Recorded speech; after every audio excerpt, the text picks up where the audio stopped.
Hi, I'm Vachon Brackett. I'm the board president of Show and Tell. And I want to start with something that often goes unseen.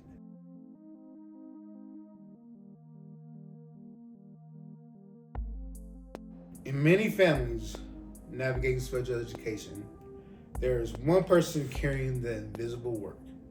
The emails, the paperwork, the meetings, the follow-ups, the constant decisions, the late night Googling, the emotional weight of advocating for a child who needs more support than most. And that weight is typically on the mother. This isn't because fathers don't care. It's not about love or commitment. It's about a system, a set of expectations that quietly place the responsibility for special education on one person instead of treating it as shared work. What we need to know is this, that imbalance has real consequences. Research shows that when fathers want to be involved in their child's special education, they often see themselves as advocates, partners, and learners in the process. But studies also show that fathers are frequently under-included, under-invited, or assumed to be secondary in special education planning. When that happens, the mental load doesn't disappear, it just lands on one person. And that load is heavy. Here's the other thing that research tells us. When fathers are actively involved, outcomes improve.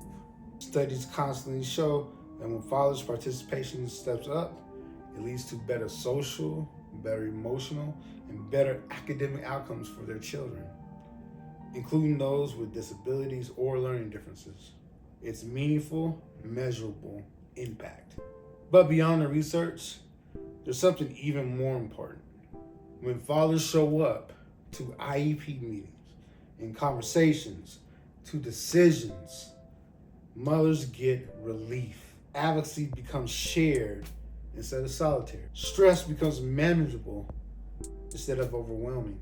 And children see something powerful from both of their parents standing beside them, believing in them, and fighting for them. This isn't about helping. It's about ownership. For fathers, participation means taking responsibility.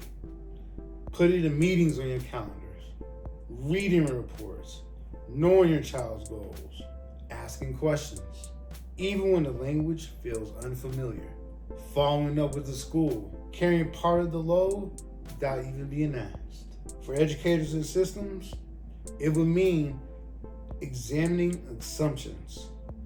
Are we addressing both parents? Are we inviting fathers directly? Are we normalizing their presence in their expectations of being engaged with their children? That's what we need to change. And that's what you need to know about fatherhood participation. Thanks for watching.